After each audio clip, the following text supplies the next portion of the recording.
پشاور میں منعقدہ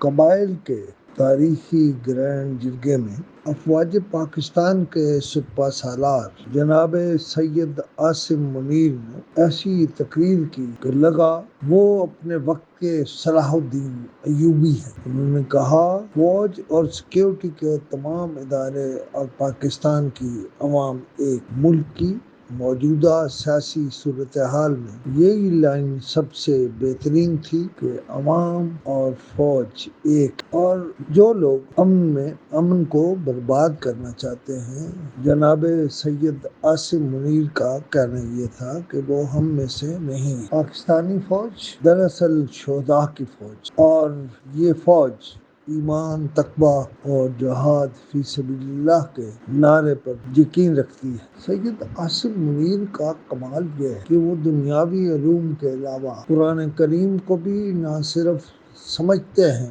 بلکہ یہ قرآن تو ان کے سینے میں ہے۔ لہٰذا جب انہوں نے ریاست پاکستان کی گفتگو کی تو انہوں نے باشکاف الفاظ میں کہا کہ مدینہ کے بعد کلمے کی بنیاد پر کرنے والی یہ دوسری ریاست ہے، اور انہوں نے یہ بھی واضح کر دیا کہ اگر افغانستان سے ہم نے کوئی مذاکرات کرنے ہیں تو وہ صرف پاکستان اور افغان عبوری حکومت کے درمیان ہوں گے۔ اصل میں تو انہوں نے سیدھا بتا دیا کہ طالبان کے جو دھڑے پاکستان میں فساد کر رہے ہیں اور پاکستان کو جو دہشت گردی کی بھینٹ چڑھانا چاہتے ہیں، ہم انہیں اب جواب دیں گے، اور افغان مہاجرین جو پاکستان میں رہتے ہیں انہیں امن سے رہنا ہوگا۔ انہوں نے اس سے آگے کی بات نہیں کی کہ ورنہ یہ ہوگا، اور انہوں نے چونکہ قرآن کریم سے اپنے سارے الفاظ کو چناؤ کیا ہے، اس لیے انہوں نے یہ سوال بھی کیا ہے کہ،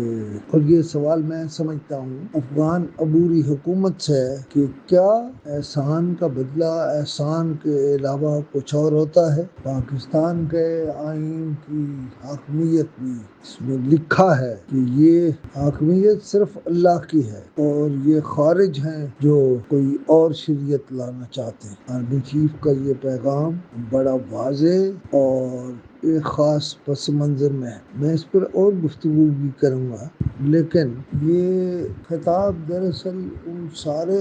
لوگوں سے ہے، دھڑوں سے ہے جنہوں نے پاکستان کا امن تباہ کرنے کی بات کی ہے۔ اور لوگ دیکھیں گے، میں نے آرمی چیف کو سید عاصم منیر کو ایسے ہی صلاح الدین ایوبی نہیں کہہ دیا، میں ان کے اندر کچھ خاص چیزیں دیکھ رہا ہوں، اور پھر انہیں قرآن کی تعلیمات سے ملا کر دیکھتا ہوں۔ اس لیے پاکستان کے لوگ اب پرامن رہے، پاکستان محفوظ ہاتھوں میں ہے۔